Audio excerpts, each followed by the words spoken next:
from puberty to menopause, most of us will have a monthly menstrual cycle. So really understanding how that works and how we can best look after our menstrual cycle. And many women, there's lots of studies coming out at the moment saying that the majority of women are saying that they have problems with their menstrual cycle, problems with their periods especially, and that's affecting their quality of life. We're doing lots of work to embed the basics into school, because unfortunately at school we're taught how not to get pregnant and how not to get a sexually transmitted infection. Actually, that's in the UK. In some other countries, even in Europe, you're not even taught that. But that's just the real basics. We need to teach everybody, for example, in school about the menstrual cycle. Boys as well. They need to know when they're at school, and they need to know when they grow up to become men, to support the women in their lives for sure. And then again, many women have said, but my boyfriend or my husband or my line manager, they just don't understand. And I say, but they were never, they're not going to understand to be able to support you because they were never taught about this. So even in the menstrual cycle, so many women having problems with that and their periods. We've got to get this education in really early. Welcome to the 51%, the podcast where we cut through the noise and get back to basics when it comes to women's health. Through expert insights and powerful personal stories, we help you tune into what really matters: your body, your well-being, your life. No one-size-fits-all advice, just real conversations to help you understand your health on your terms. But before we dive in, I've got a quick favor to ask. Please hit subscribe and join the 51% community on our website. It's free and helps us grow, reach more women, and create events that really speak to the health and wealth challenges we all face. And finally, just so you know, everything shared is for information only. It's not medical or financial advice, and always speak to a qualified expert for support that's right for you. Joyce, welcome to the podcast. It's absolutely brilliant to have you on. Thank you so much for joining me today. I would love for you to introduce yourself and talk a little bit about your journey from what you were doing to what you're doing now. That will be fantastic. Thank you so much. It was a real pleasure to be here. And I must apologise, I've already told you, but I'll tell your guests, I have woken up this morning with a bunged up nose. So you'll have to excuse coughing and blowing of the nose and me sounding very, bunged up, basically. But yeah, real pleasure to be here. So I'm Professor of Reproductive Science at the Institute for Women's Health at University College London. I've been working in the fields of fertility and reproductive health and doing research around various aspects, and also lots of work about educating the public. And I've been doing that for almost 40 years. And I'm really passionate about evidence-based information and education and support for everybody to make sure that we fully understand how our reproductive system works. So from puberty to post-menopause. And I originally started in this field back in the 80s as a clinical embryologist. So I was that person in the fertility clinic who does all the amazing magic, getting together the eggs and sperm and helping create beautiful embryos and getting people pregnant. But then in the early 90s, I went to academia, where I've been ever since. And it's been a real pleasure to do basic research and to do work with the public to try and help educate people. That's amazing. I know you've been in the field for many, many years, and you have got so much knowledge and obviously experience behind you. So I wanted to kind of start off by asking you about reproductive health, because in my eyes, when I think of reproductive health, I just think of pregnancy and reproducing. And now I know that it isn't just about that. There is a whole host of things under the bracket of reproductive health. Can you talk a bit about that? What is reproductive health and what does it kind of encompass? Yeah, that's such an important question, because even for me, when I started this work, I always used to talk about fertility education, and fertility really gives the impression about having children. And I realized really quite soon that almost everybody 99.99% of people are born with a reproductive system. So we've either got male reproductive system or female reproductive system. So whether we want children or not, there's many, many issues that come under reproductive health, whether we're just dealing with puberty or dealing with menopause or dealing with our periods, all of those things. And even for men, there's lots of things around that. There's obviously their sex life, and they can become impotent. So the whole reproductive system can be wrapped up in that. So it's really so much broader than just having children. And I've been at a meeting with some people, and they were saying we need to have a different word than reproductive because it's just implying children, which in an ideal world would be amazing. But we've just got to understand that we are talking about our reproductive system, and I don't want to confuse people. So I think we just stick with it. It's our reproductive system, whether we use it or not to have babies, it's there. And there's certain things around the health of that I think is really important to understand. And just going back to my journey, when I started working in the fertility clinic in the 80s, I had a PhD and a BSc. So I was quite a qualified scientist, but I was really aware quite soon after I started that I was learning all about how the reproductive system works. And I was like, wow, why don't I know this? I don't know how my menstrual cycle works properly. I know the basics, but I don't know the nitty gritty. And that was the real eye opener for me in the 80s, thinking, wow, we just don't know this. We're not taught this. And unfortunately, almost 40 years later, the situation hasn't really improved. That's why there's people such as me and many, many other amazing people who are now on a crusade, right? This is the time. Let's get that information out there and help people understand how they can improve their quality of life if they're really looking after their reproductive health and their health in general. So when you say improving their quality of life by kind of tuning into their reproductive health, what does that mean exactly? And how does that kind of pan out? How would I do that as an example? Well, if we just take women, I always say these are men and women's issues, to either directly or indirectly. But if we just take women, for example, and their menstrual cycle. So from puberty to menopause, most of us will have a monthly menstrual cycle. So really understanding how that works and how we can best look after our menstrual cycle. And many women, there's lots of studies coming out at the moment saying that the majority of women are saying that they have problems with their menstrual cycle, problems with their periods especially, and that's affecting their quality of life. So even in young girls, we're doing lots of work. I'm an ambassador for Wellbeing of Women, and my international reproductive health education group, we're doing lots of work to embed the basics into school, because unfortunately at school we're taught how not to get pregnant and how not to get a sexually transmitted infection. Actually, that's in the UK. In some other countries, even in Europe, you're not even taught that, which is quite amazing. You're really not taught that.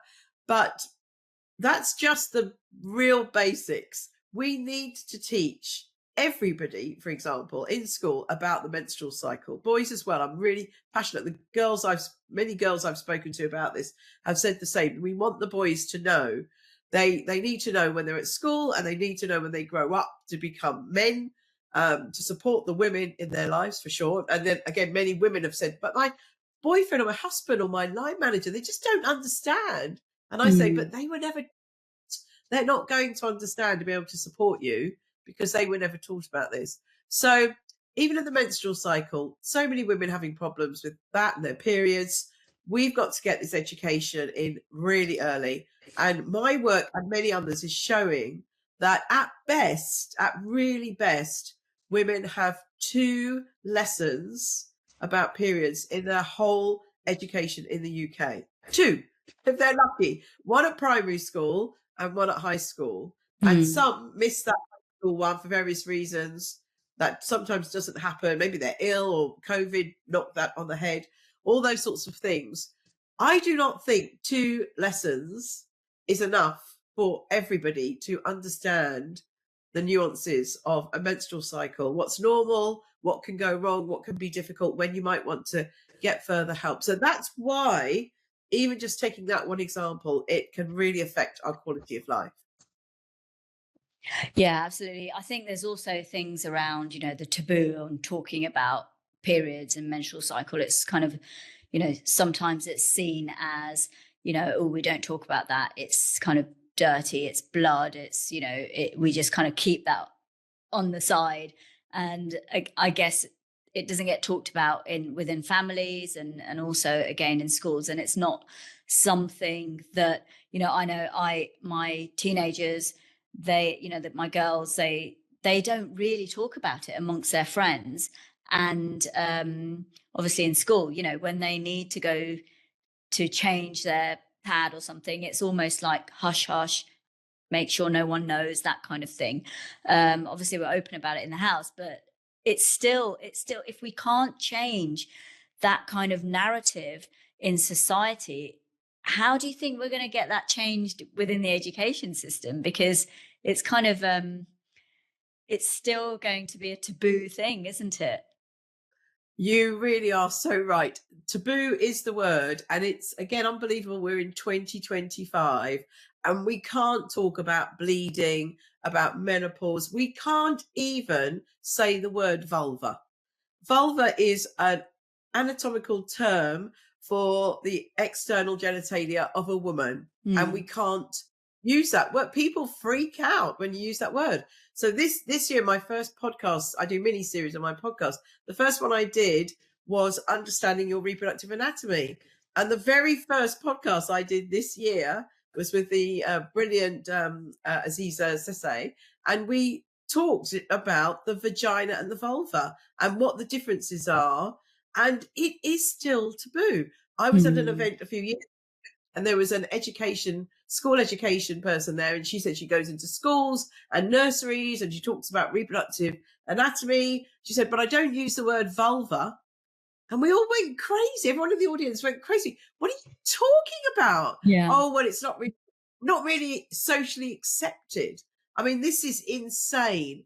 If we can't use the language for women's anatomy, penis and testicles seem fine. No one flinches when you say that. But when you say the word vulva, a vagina seems okay, used incorrectly normally, but it's, okay. But if we can't even use the terms, if we can't be aware of what's right, and when there's something that maybe needs medical attention, if we can't talk about heavy bleeding or painful periods, we are starting off young women's lives, their reproductive health, in a really, really negative way. So what we're seeing, so many of them suffer for years in silence because they think, oh, all my friends are okay, they're having their period, but I'm getting all this pain, or I'm getting really heavy periods, but no one else has said anything and everyone else seems fine.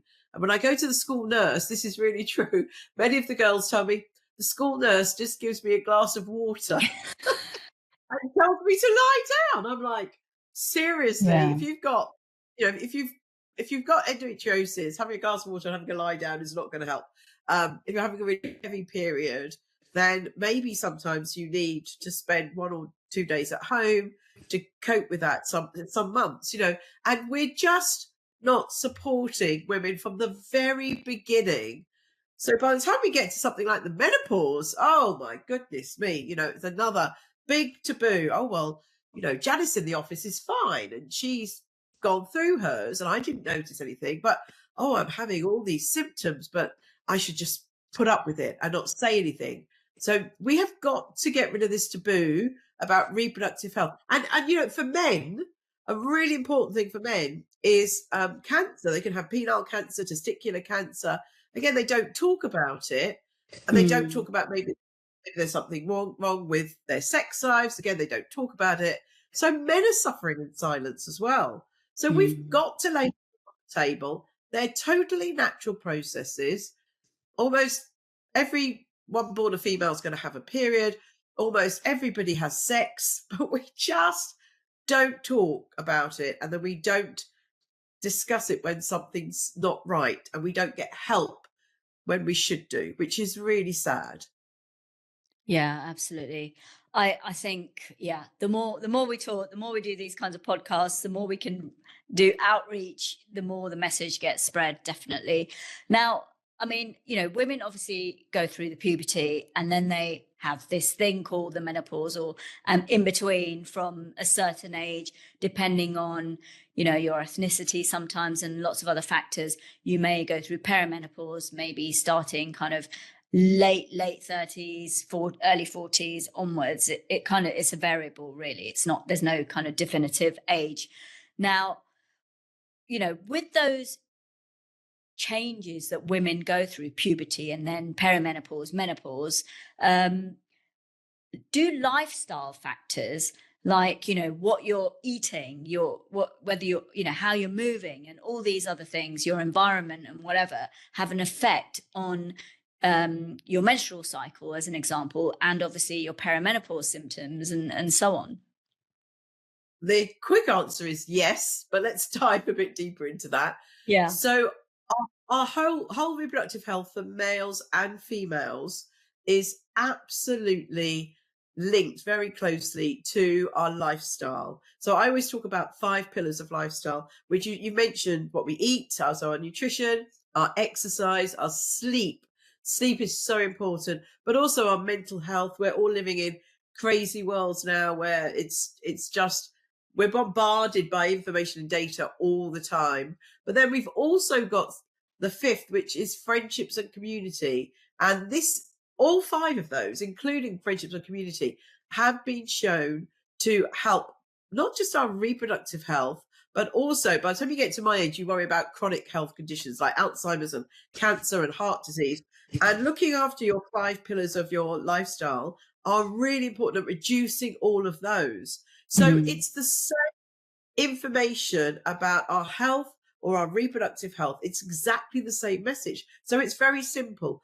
We have to, if we want to have a good quality of life, be healthy, reduce our risk of problems with our menstrual cycle, problems with also fertility and pregnancy, whether we're the man or the woman, we're equally as responsible. And then our perimenopause and our healthy aging.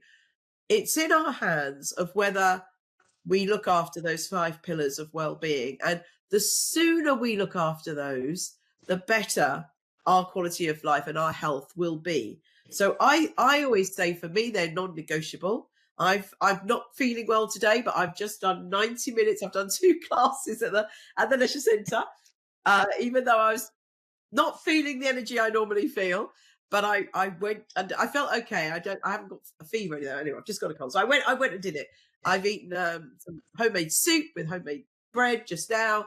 It's really in our hands if we want to eat ultra processed food, sit and watch Netflix on our own and not look after any of those pillars of well-being, or whether we want to take our lifestyle and think, right, I am going to be the healthiest I can. And the big problem in today's society is time, for sure. Time is the thing that everyone says, well, I don't have time to exercise. I don't have time to cook nice food, or I'm too tired, so I'm just going to sit and watch Netflix rather than go and see some friends. And I know my mental health's not good, but I'm not going to do anything about it. It's in our hands, but it will help all our aspects of our reproductive health, whether we're male or female, and reduce those risks of those chronic health conditions. You can go and visit any of the society websites at the Heart Foundation, the Alzheimer's, cancer websites. You look and they'll talk about looking after our lifestyle. It's so, so important.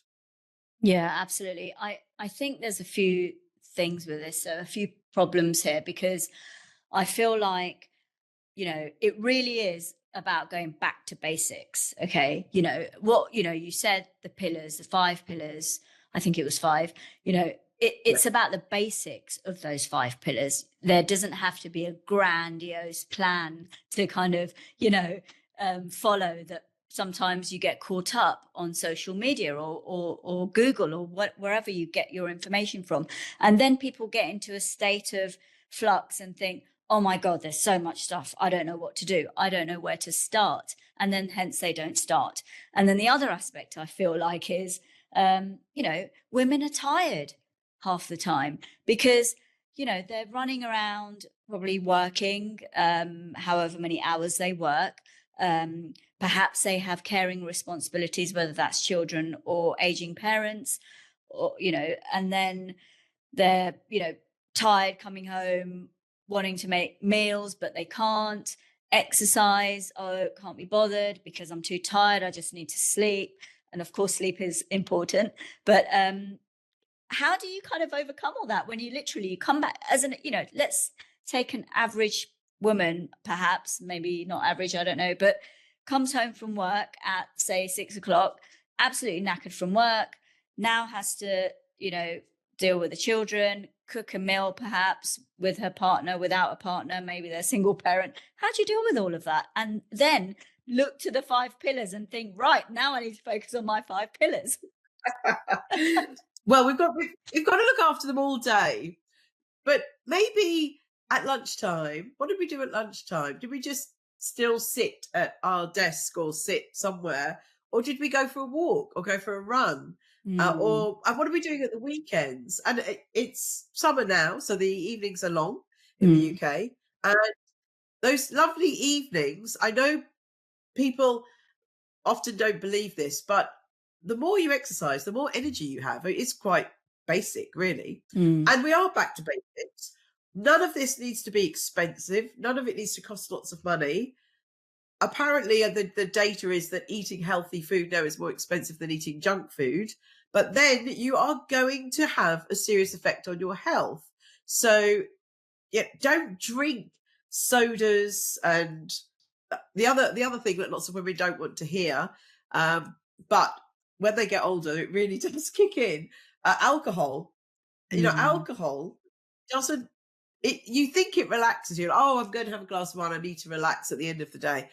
Maybe the first half a glass might relax you, but it does stimulate you as well, and it will affect your sleep. It will affect what you eat and its calories itself, but then it often makes people more hungry.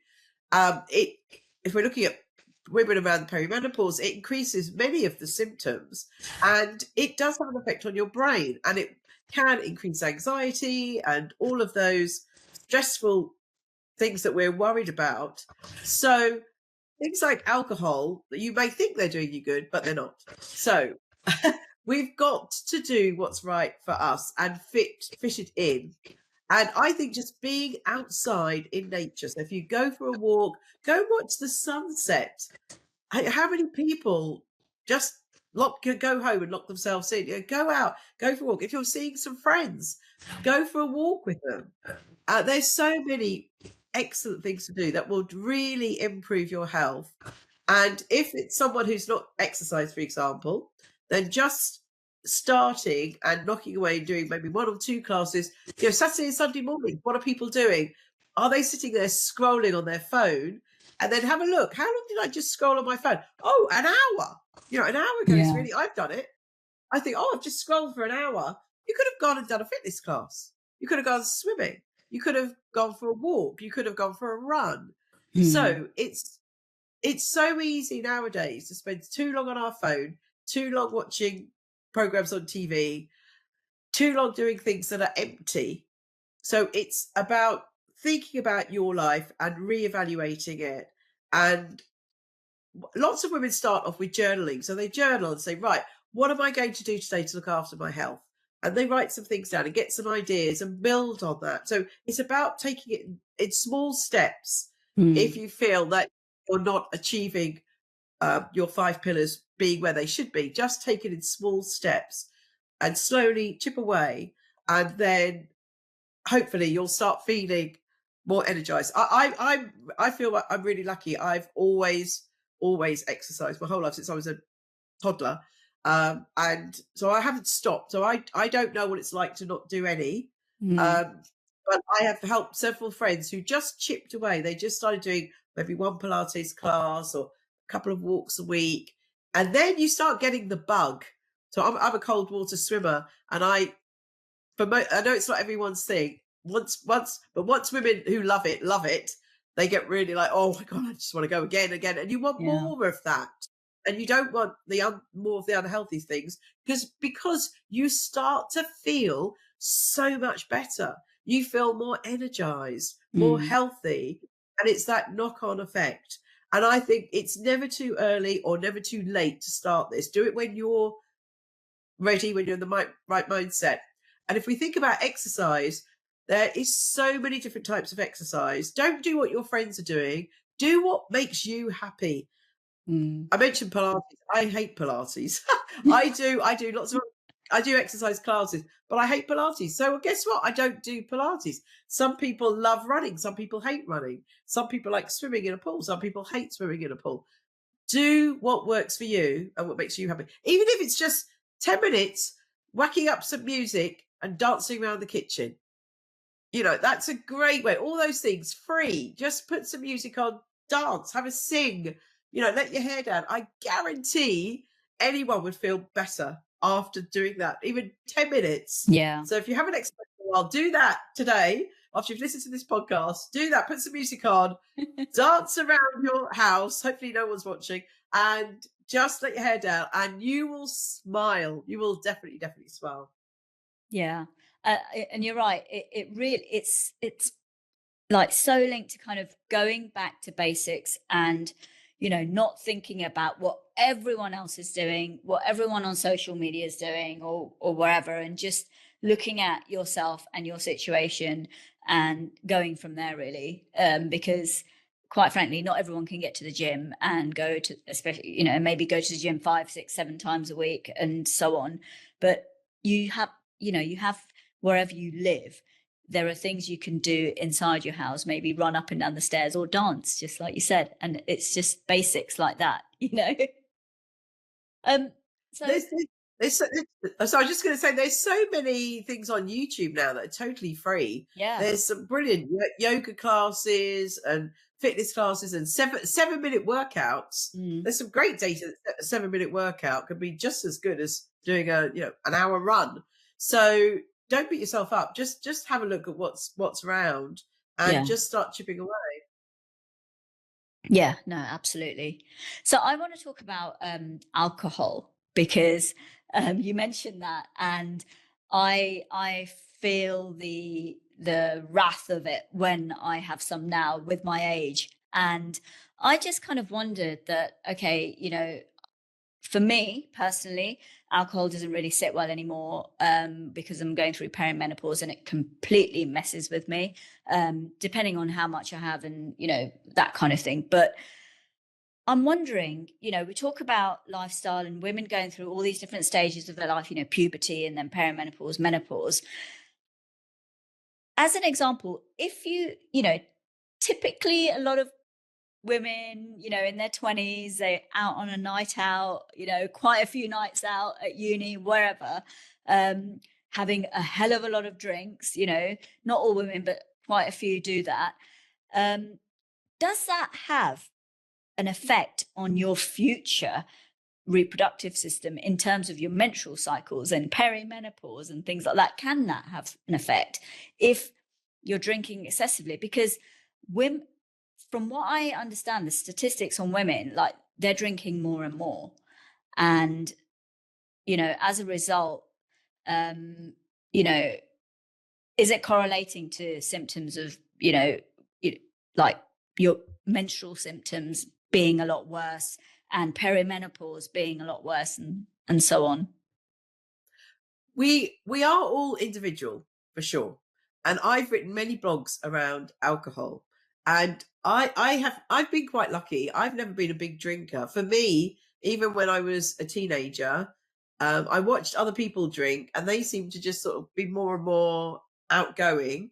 And I get to a stage I just want to go to sleep. I want to go home and go to bed. So I was always offering to be the designated driver even at uni, and I've continued to do that. And I actually, my PhD was on alcohol. I used to make little cells drunk. So I've always been fascinated at watching people drink. And for many years, but some of my friends think I don't drink because for many years they've never seen me drink, and I never drink at home. So I think we have a terrible alcohol culture. And I love a really great glass of wine. I love, my favorite drink is champagne. So if someone gives me some champagne, I will absolutely drink it. But I really believe everything in moderation. So it's concerning the way many women are behaving now, and we are bombarded by these images of women drinking. Every time I watch a film or a drama on TV, it's the women, as soon as they get home, you watch them. They get home, they walk in the door, and they get a bottle of wine out. I mean, almost everyone, the women characters are drinking alcohol as normal. It's like having a glass of water. I drink water. I get in and I have a glass of water. Now that never shows on the TV. It's always open a bottle of wine. Drinking is so normalized. So the biggest data is about drinking and cancer. So your risk of getting certain types of cancer if you drank a lot when you were younger is not good. So that's something we really need to be aware of. And when you're 18, you're probably not worried about getting cancer, but when you're 58, you are. And you can't turn the clock back then and undo it. With fertility, it's a little bit more complex. Whether I haven't seen any data that suggests drinking heavily as a teenager affects your fertility, but certainly when couples are having trouble getting pregnant, one of the first things we would say to them is, you've got to look after your pillars of well-being and cut down alcohol or eliminate it, and smoking and vaping. All of those things really, really don't help. And the man as well. The man has to cut down on those or eliminate them. And if we think about science and we think about how we test something, the only way you could get really good data around fertility is have an ideal study would be a control study where you'd have thousands of people, half of them you made them drink, half of them you didn't make them drink, you didn't let them drink at all, and then you'd look over many years and see if it affected their fertility. But then you'd have to look at the effects on the children, etc., etc. We can't do that sort of experiment. I'm sure you can see that that's very unethical, and it wouldn't, in today's society, it wouldn't be approved. So we have cohort data where we can compare people that have drunk a lot, but self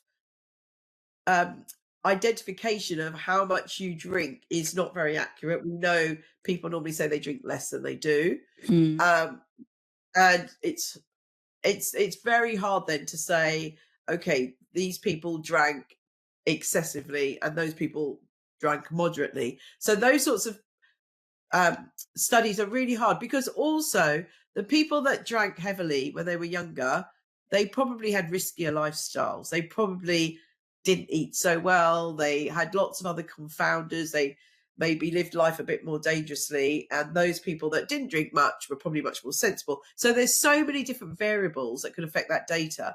We don't have accurate data. I haven't seen accurate data to show that, but we certainly know that when we're trying to get pregnant, we've got to stop all of it, because they're not good for our body.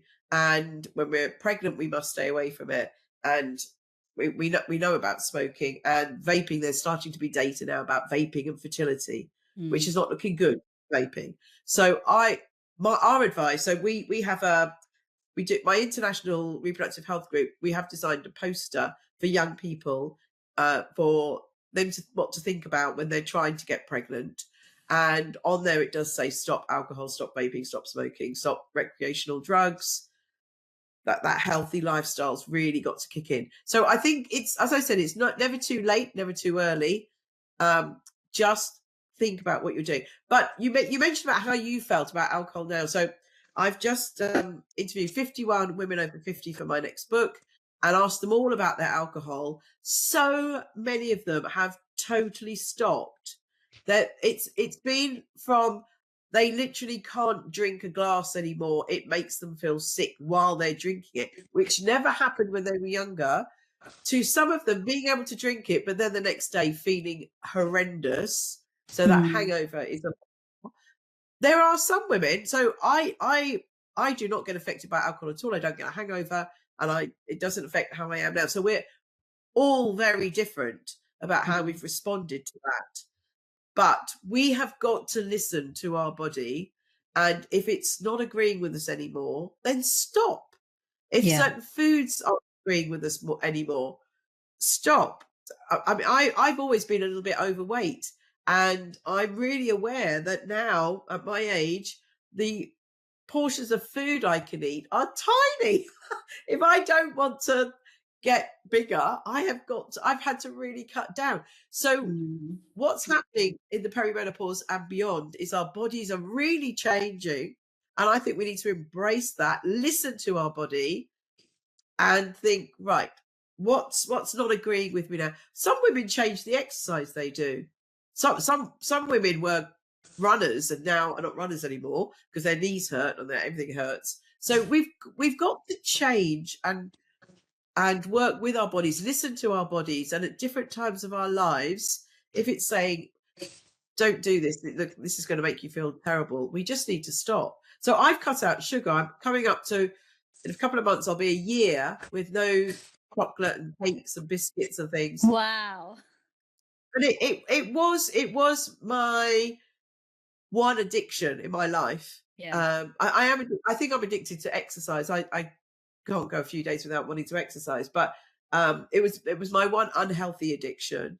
Always, my whole life. My first ever podcast I did with me, I said I've got to break my sugar addiction. It still took another couple of years. I've been trying my whole life to do it.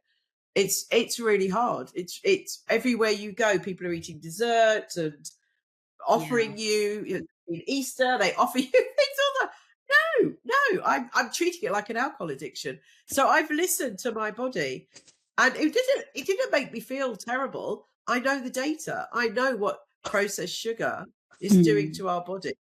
And I thought, no, I've got to cut it out for my health. And I should have done it years ago. So I appreciate that we know all this stuff, but we need to do it when it's the right time for us. And for Yeah. me, it was when my kids left home, went to uni, and I blitzed all their unhealthy snacks that were in that.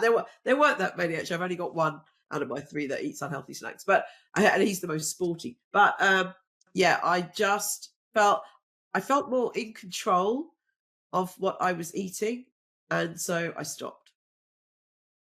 I'm intrigued, how has sugar, um, not having sugar, changed your kind of your lifestyle and how you feel? Well, annoyingly, I don't actually feel any different. I did obviously lose some weight, Mm. but I didn't feel hugely different. But what I did feel was that after I did eat something naughty, which you enjoy it for that 10 minutes at the most, that you eat a bar of chocolate, maybe 5 minutes. But then I used to feel weak and angry with myself. So I think for me, the biggest benefit has been psychological, that now I feel very, very mentally strong around this big weakness that I had. So when I'm the only person in the restaurant or in the group that's not eating the dessert, which has happened many times, Mm. at the that I then feel when they've all finished and they're feeling a little bit sick, I am shining my halo and thinking, ah! And they were like, wow, you were so good not to eat it. And I'm like, yeah, I was really good not to eat it. So I Yeah. think for me, more than anything, it's been psychological, which is really important. It's still Mm. that's my mental health. So it's still looking after that pillar. And because I've lost weight, I've gone back to doing more high impact aerobics. I was doing low impact on a couple of my classes. I'm back doing everything. So yeah, I but I don't necessarily and it was a bit annoying that I didn't feel more different straight after I'd eaten it. Mm. Wow, that's amazing. I mean, I don't really have much of a sweet tooth. I very rarely kind of binge on sugar. My things like salt, anything salty, I I'm kind of more drawn to. But I do feel like sugar in particular, and I know alcohol consists of sugar as well, that's, the other thing, does have a massive impact on your health. And I feel like it's absolutely everywhere. You can't go down any aisle or anywhere without having sugar, put in your face.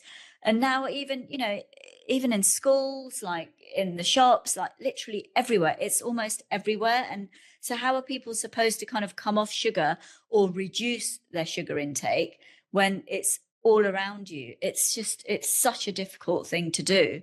I go mad with with the kids. It's crazy. It's absolutely crazy. It's so hard. And when I had my first child, I was going to do no processed sugar. And I did it for the first year. And I remember the first person to ever give them a sweet was that they're born in December, and we went on a Christmas train ride, and Santa Claus came around and gave all the kids a sweet. And I was like, okay, that's the first one. But I had a friend who's got a kid a bit older who had also done the no sugar. And they said, Joyce, don't do it totally, because they will start going to children's parties and then they will go crazy.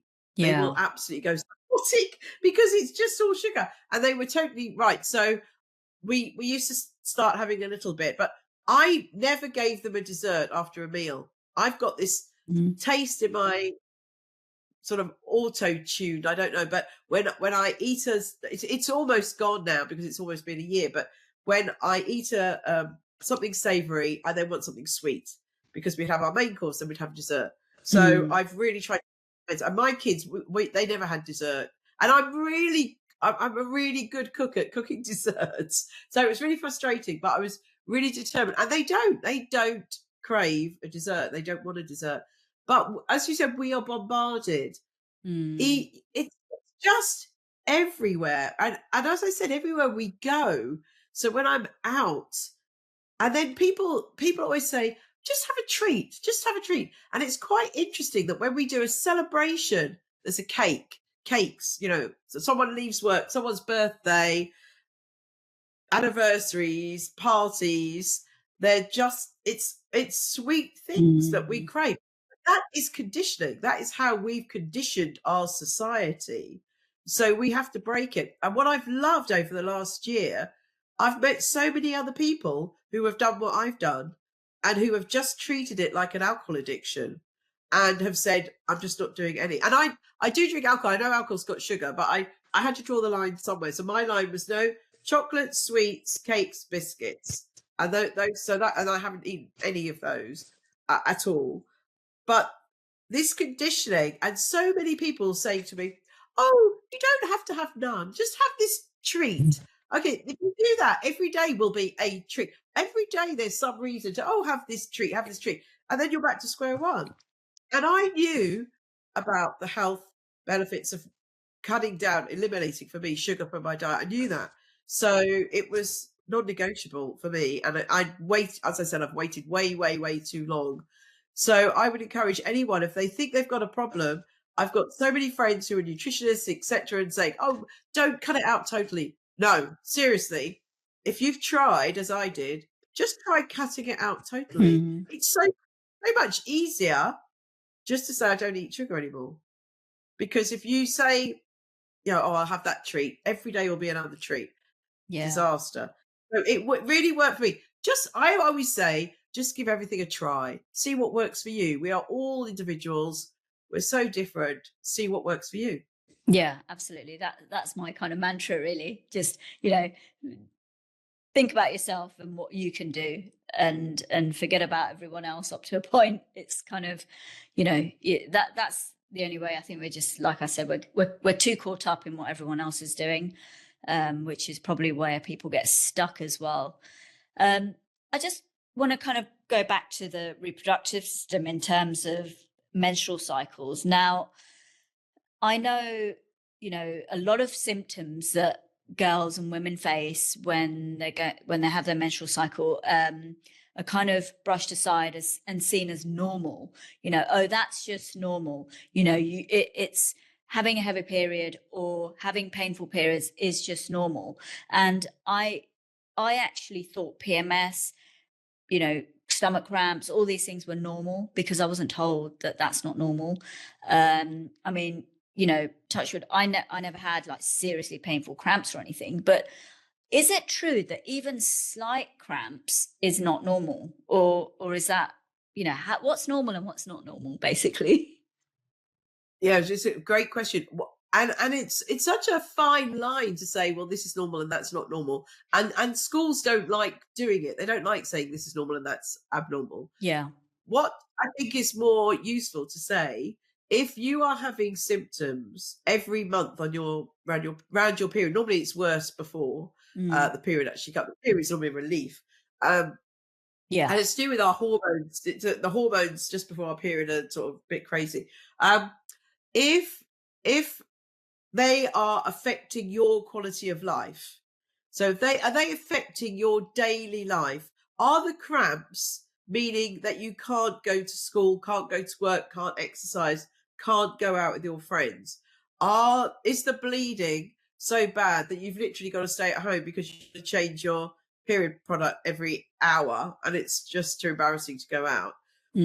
Is something that the young girls I did a study with told me was something that was really common for them, was they said just before their period they felt really angry and they didn't want to go out because they didn't want to be angry at their friends for no reason when it was them and not their friends. I, I I think that's not normal. I think if it's affecting you that you can't function on a day-to-day basis and carry out your normal routine, what you've got to do, and it's affecting you, then that's your abnormal. So what I think it's not a blanket normal and abnormal. It's what's normal and abnormal for you. Is this bearable? If it's causing too many issues, and a lot of the problems we found were where girls where their mothers' periods had been different and quite bearable, and they may even had sisters, and they were the only one in the family that was having problems. They're like, and everyone was saying, "Well, we're all okay. What's wrong with you?" So it, it's you. We're all different, all individual. If you can't function on a day-to-day basis, then it's time to go and find out what's wrong and what we can do. Because there's lots of things you can do, and that's when we shouldn't be suffering in silence. Yeah, and the problem is also that when you are, when you discover that actually this isn't normal for me, and I don't feel right within myself just before I come on my period, etc. It's often then masked and kind of you're given either the contraceptive pill to mask some of the symptoms, or told to take ibuprofen or paracetamol. Now, what's the right way of diagnosing these things? If someone's got anger issues or feeling really emotional and angry or whatever, or having heavy periods, or having lots of stomach cramps, what's the right way to diagnose anything? There's no simple answer to that because everything's so different and nuanced. Looking at our lifestyle, so making sure people are eating good food and doing a bit of exercise. And some women, there's a whole hoo-ha at the moment around our menstrual cycle and about whether we should be saying to women, you might want to eat different food, do different exercise, do different activities at different parts of your menstrual cycle. Or those people say there's a group of people that say you should listen to your body, think about your cycle and go with it and work with it. And there's some people saying, no, that's rubbish. You should just do the same thing every day, no matter where you are with your menstrual cycle. And I think I'm more towards the former, because some women say they really don't want to go for that run or go with their friends or whatever, and they're okay with that. But so I always think you should work with your cycle. Some women won't feel the big hormonal fluctuations. Some people will feel really strong, for example, around the middle of their cycle when their hormones are peaking. So if that's you, book important meetings for people at that time. Go Yeah. and see your boss about the pay. Then, if that's you, if you get really bad PMS or PMDD, which is more severe PMS, which some women get, and you've got to have an appointment with your boss, don't do it then. Don't do it just when you're in the middle of your worst time of the month. And I know what I was like. I was teary. I was really sensitive. Someone said one little thing to me and I'd be, oh, don't go and see your boss for a pay rise when you're in the middle of that. So for somebody, it won't affect them. But I think we need to see what's right for them and make it tailored to them. What's going to work for them? So the first thing I would say, if someone's having problems, is to strip back your pillars of health and see, what do you do? What are you eating? So many women crave carbs and chocolate around the time just before their period. What is that? I know. Honestly, we've reported it, others have reported it. It is our hormones. It is our hormones going crazy again. Some people, it makes you want to eat chocolate, some it doesn't. But not everyone's like that. I never understood that, because I mean, that is me. That's me. But I don't, and I can see that's also my kids. It's like when, due on, and it's like, right, give me the carbs, give me the chocolate. I want it all. It is a bit of comfort eating as well. It's when, for some women, we want to be rolled up in a blanket, stuck in front of the telly, hot water bottle, all cozy. And when you're like that, sometimes you just, the carbs they're comfort food. They make you feel all great and yummy and warm inside for about 10 minutes, but they do make you feel like that. So it's really important. And going back to what you said about the contraceptive pill, unfortunately, we've talked about this a lot in women's health in different platforms, that if people call it, oh, we're giving you the pill, and what we need to do is rebrand it that it's hormones. So they are going to be giving you the same thing, but they're giving it to you for different reasons. I mean, HRT is estrogen and progesterone. The contraceptive pill is estrogen and progesterone, but we're not giving it as a contraceptive. So people are pushing to have it rebranded as hormonal treatment. Some of them are branded like that. So it depends how your GP talks to you. Do they say, which I've been told, they say, I'm going to put you on the pill to help you with your menstrual cycle. It will help some women for sure, but it's nothing to do with contraception. So we shouldn't say we're putting you on the contraceptive pill. We should say we're putting you on some hormones to try and regulate your menstrual cycle and your hormones. So we need to rebrand how we talk, especially for young girls. We need to stop saying we're giving you the pill to treat your menstrual problems. Yeah, no, absolutely. And you're right, because when I went to my GP with some kind of menstrual health problems many, many, many years ago, I was given the contraceptive pill, or pretty much told, here, take the contraceptive pill. And it didn't work for me anyway. And, that's a different story. But I feel like, is there another way? Like, do you think GPs should be at the first point of call, depending on the severity of the symptoms? I'm not saying, people should go through severe amounts of pain, but do you think the first kind of thing that they should be saying is, what is your lifestyle like? What are you eating? How much are you sleeping? These kind of, back to basics kind of almost thing, like the pillars, and kind of adapting that. If they're saying, oh, I'm only getting 5 hours sleep, and I eat, 4 bars of chocolate a day, and I eat chips every day. I don't know, whatever, ultra processed foods and blah, blah, blah. Do you think they should be saying, well, let's change that first and give it a month or a few weeks and then come back to me? They should be saying that to everybody, male and female, for quite a few things. Yeah. Certainly for menstrual problems, certainly for perimenopause, certainly for fertility. So almost all the major women's health problems relating to our reproductive health, they should be saying that. They don't. They don't say that. And I've been on meetings with GPs, and everyone's been going on about this, that, and the other. And I've said, What about lifestyle? And then oh yeah, lifestyle. We forgot about that. So, That thing that we but live every day. people, but unfortunately, women would moan. They'd moan if they went to the doctor and didn't come out with a prescription. We love going to the doctor and coming out with a piece of paper that gives us some pills. And I think we've got to change society. I just read Bill Bryson's book, The Body, and he goes on in every chapter, lifestyle, lifestyle, lifestyle, lifestyle. And he said, one line, he says, if you get to the heart clinic or the osteoporosis clinic or the cancer clinic, you've left it too late.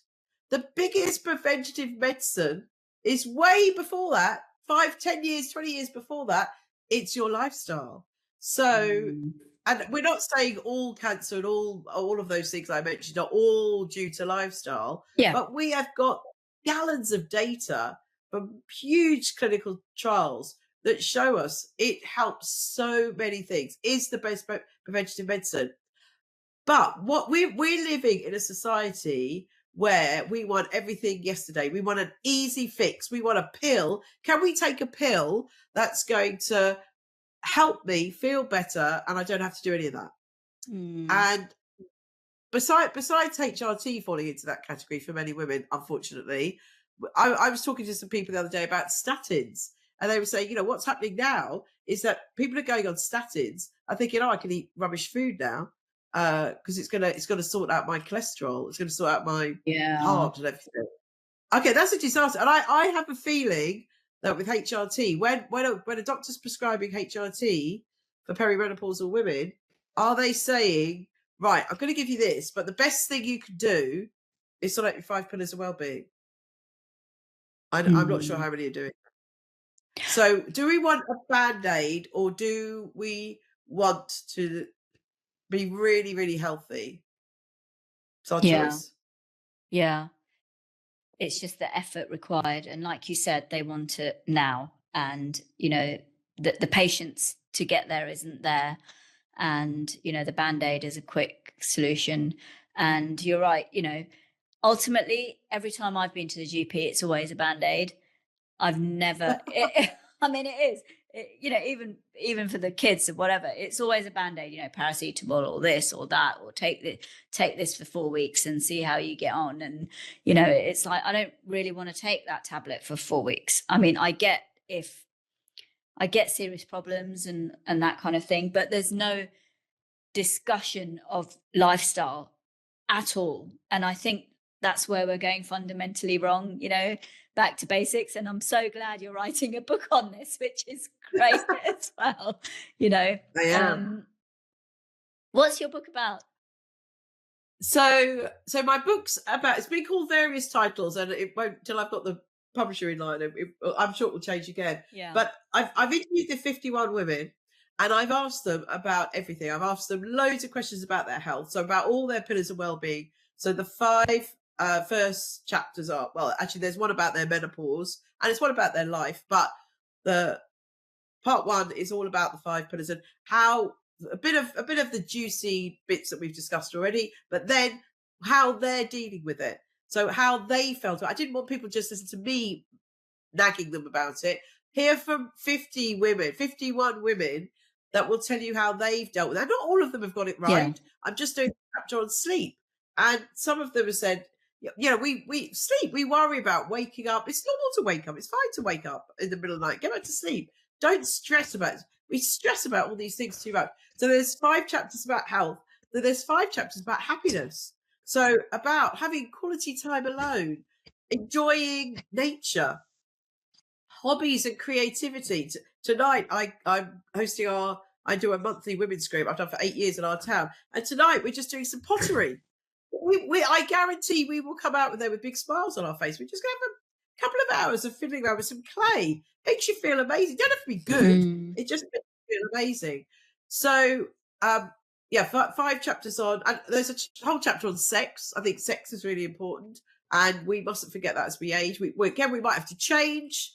Some people need to change how men and women, how they have sex as they've aged for various reasons.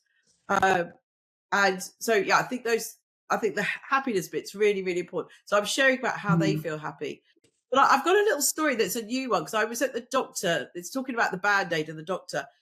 I went to see the musculoskeletal specialist this week because I have started to, I mean, I'm 62, so I'm starting to get a bit of arthritis, wear and tear. It's going to happen. And years ago, my 20s, we now know that I ripped my a cruciate ligament in my knee and it was never mended. So I've got a bit of arthritis on my knee. My doctor told me about 3-4 years ago that I need a knee replacement. And I also broke my ankle about 15 years ago. And they said, they always say to me every time I've gone in, you need surgery. Now that Band-Aid again, it doesn't have to be a pill at mine, you need surgery. And the doctor was amazed. He said, how come you haven't come for surgery? How are you managing this? And I said, I'm just looking after my lifestyle. He said, tell me what you're doing. And I told him what I'm doing. And I was like, he said, are they really okay? He said, your knee's really bad. I'm like, it's okay. I go dancing for 5-10 hours a whole day. And I do 2 classes. I do a class and jump up and down, do star jumps, everything. He went, really? I went, yeah. He was so shocked that I could manage it. 3 times they've told me, also on my neck, they said, oh, you need surgery. And I've said, no, I don't. And I've hung up the phone. And I'm like, wow, I don't need to just have a quick fix. And I don't think any of those surgeries would be a quick fix, actually. I think it'd be an absolute nightmare. And I've seen some really good physios. I've been really lucky. I've had a couple of really good physios who gave me different advice. So, yeah, I always say go to your doctor, but think about what they're saying as well. You don't necessarily have to have a Band-Aid. There's it's how's your lifestyle? And I know some people who are super, super healthy, but they're really stressed. People who are drinking too much, people who are eating too much, all the variations between that. And Anise Buckerty, who's brilliant person, written a brilliant book on menopause. She says it's like having a house with all the windows open. You got your 5 windows of health, and if you've got one of them, if you shut 2 or 3 or 4 of them, but you leave one wide open, so you're not sleeping, or you're not eating properly, or whatever, you're still not fixed it. You've got to shut all of them, and it's a decision whether you want to do that. So you could be leading a super healthy life, but one of those is still really a mess. Then think about it. Yeah, absolutely. Absolutely. You could be eating the best food in the world, well, having the best diet in the world, going to the gym, however many times you go, but then you're totally, totally stressed. I mean, that's not going to work. Look, we talked about reproductive system and how it is a whole host of different things. It's not just about having babies. Now, can you give some kind of quick advice on how do you know if something's not right with your reproductive system? Because there's lots of things there to consider. It's not just about getting pregnant. Yeah, some of it you just can't know until you've had some checks. So we did lots of focus groups with women of all different ages about their periods, and it was at least 2, I think 3 women in the adult ones that we did said, oh, well, one great thing about having a period is that I know that I'm fertile. And that's not true. So unfortunately, we are surrounded by myths where women think different things mean they're okay. That you can't check whether you're fertile. There's no tests, there's no way of knowing that you're fertile. The only way you know you're fertile is when you're pregnant. Oh, really? I didn't know that. Yeah, so that's the only way you know. For men, we look at men's sperm, but we can't tell whether they're actually fertile. We say that looks okay, but that's very rough, and they can then go on and never get anyone pregnant. So what we know about fertility is that well, there's no test that will tell a man or a woman you're fertile. It just doesn't exist. I don't think it will ever exist. So there's so many variables, and it takes 2. So together you've got to have that pairing together. So yeah,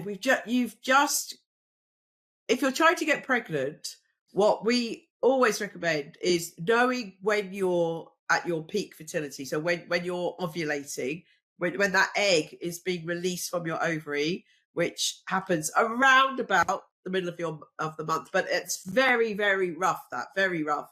So there are ovulation sticks that you could do to check that you are ovulating when you're ovulating. So that's great. And then if you're having intercourse around that time, lots of sex around that time really helps. But if you're under 35, if it's been a year and you're not pregnant, most people will, the vast majority of people will be pregnant by then. But if you're over 35, we recommend only waiting for 6 months, because once you're over 35, your fertility is going down for most people, and every year is really, really crucial. So only leave it 6 months of trying. So if you've tried to get pregnant and not getting pregnant, then we suggest that you go and have some tests. And the tests will tell you if something's wrong. They won't tell you that everything's right. When you talk about the reproductive system, can you kind of say what organs are we talking about? What should people be looking out for? Because the reproductive system, there's certain cancers associated with the reproductive system as well. Now, it's how do I know my reproductive system as a whole is working as it should, and put aside fertility, but other things that might be going on? So for women, any changes are really important. So any changes to even your vulva or your vagina or your breasts or your menstrual cycle or how your period is, any changes which is now not normal for you can ring alarm bells, and you can go get some checks done if there's any changes to that.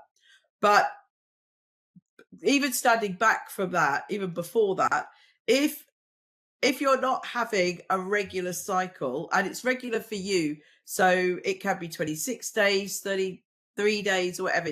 Very few women, only about 13% of women have a 28-day cycle on the dot. But if you have normally always a 24-day cycle, 25-day cycle, and then that changes, that's a worry. But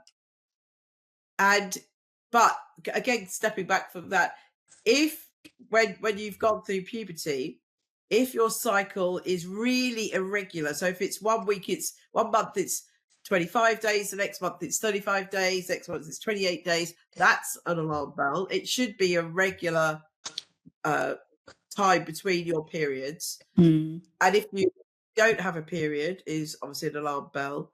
And as I've said before, anything that causes pain or problems like heavy periods or really painful periods ring alarm bells. So some doctors say they don't like to diagnose things like endometriosis and polycystic ovary syndrome in young girls, because they after puberty we do need time for things to settle down, and those first couple of years of cycles can be very erratic. It's quite common for them. It's a bit like I always say it's a mirror image of menopause, where your periods go all weird, and painful as well. So after a few years of settling down, if it's still a problem, then that's alarm bells too, and go and seek help. And if your doctor says, oh, that's just normal, go away. Go and see one of the other doctors. Leave it a few months, go and see one of the other doctors. If it's interfering with your life, then, and you're worried, if you're worried about it, you really need to see a specialist. I suppose, it's advocating for yourself. And I think the key message here really is tuning into your body and knowing what your normal is and what your body's doing, and also checking your vagina, your vulva, and all of those, pits, because people don't even look down there anymore. And again, whether it's because they find it not very pleasant, or whether it's because they just haven't got time. But again, if you don't find the time to tune into your body and understand what your body is and what it even looks like down there, how are you supposed to know what's not normal, really?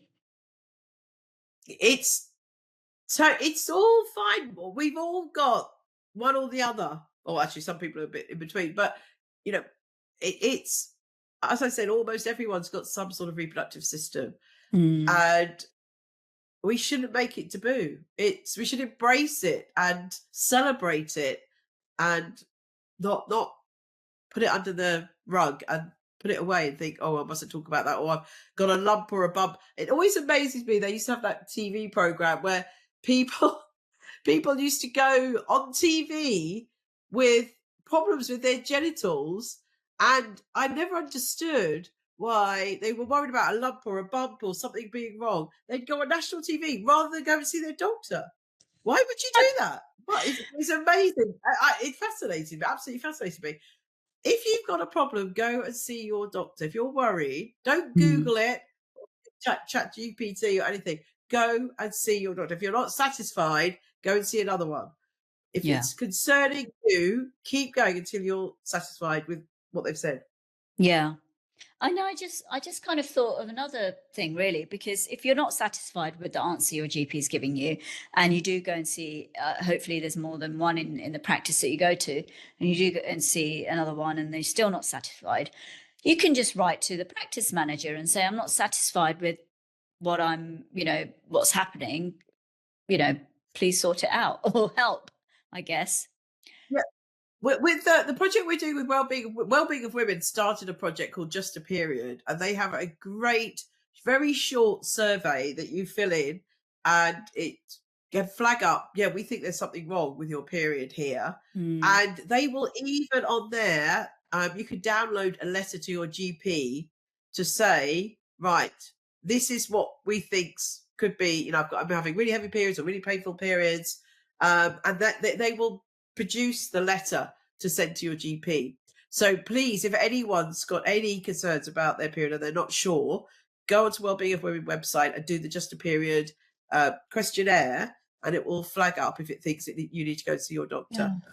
Oh It's wow, I great, didn't realize great. that. Yeah, I'll add that Yeah. in the show notes, definitely. And that was my next question, actually. Where can women go to learn more about the reproductive system as a whole, and also understand what they should be looking out for and what checks that they can do every week or every month, whatever that might be? Where can we go for that?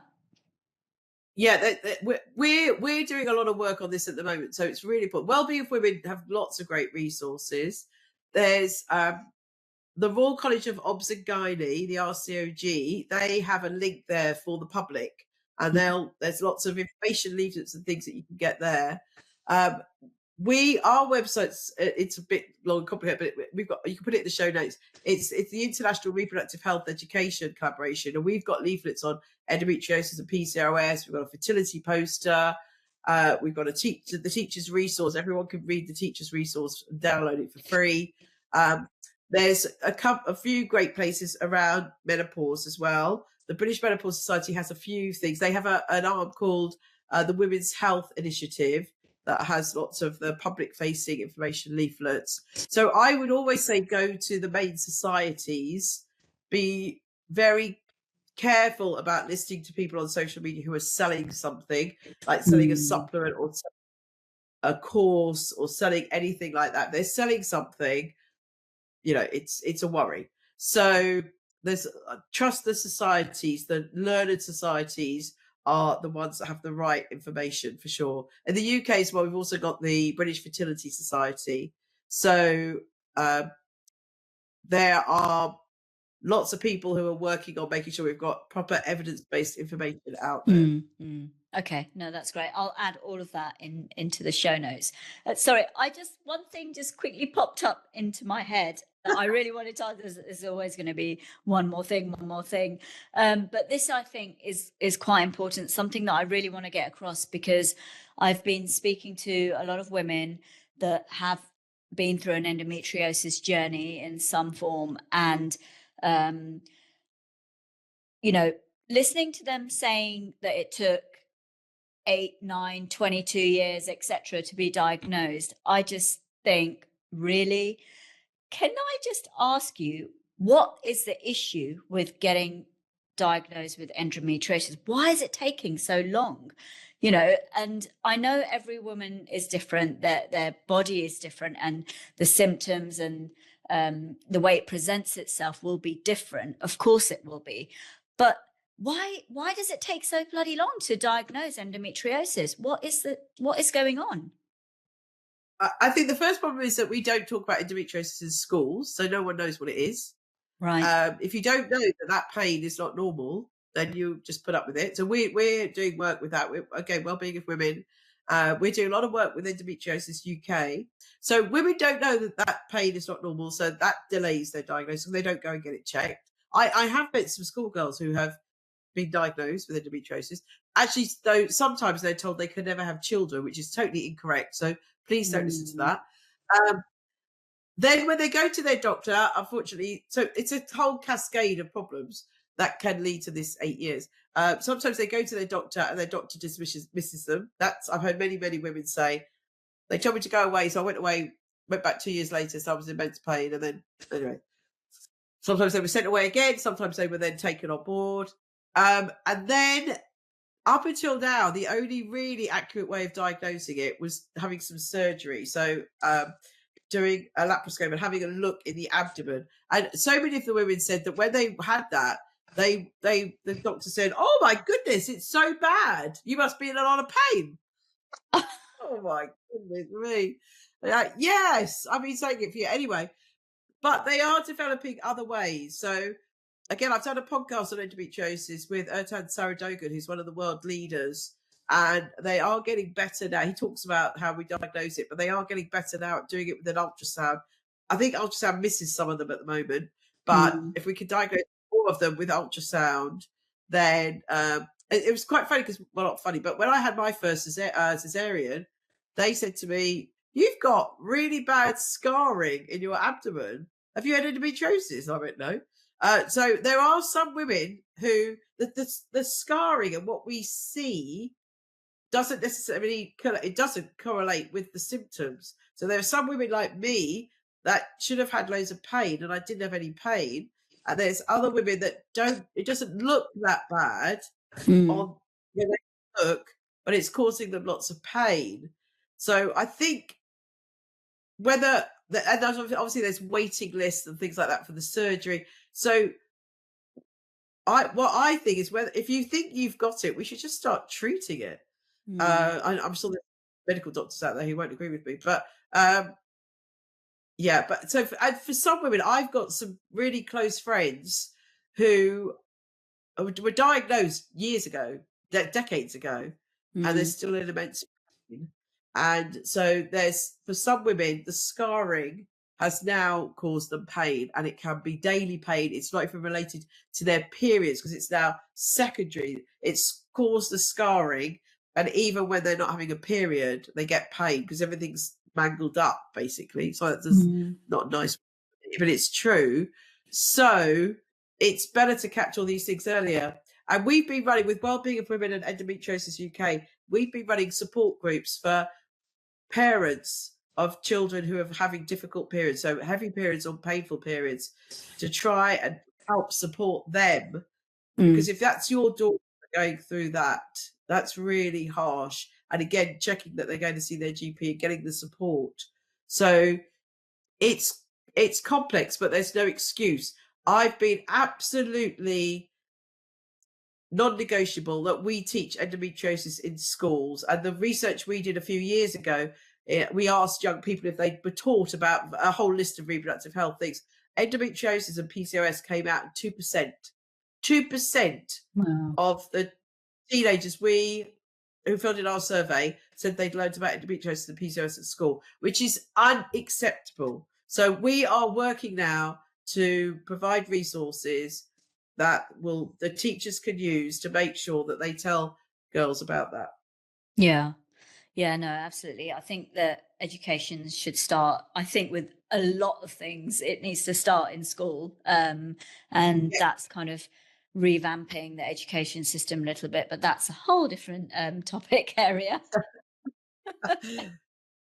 But no, look, Joyce, thank you so much for joining me on this podcast today. It's been great to have you on. It's been a real pleasure, and I hope some people have taken away something positive from it. Yeah, absolutely. Thank you. Thanks so much, Joyce.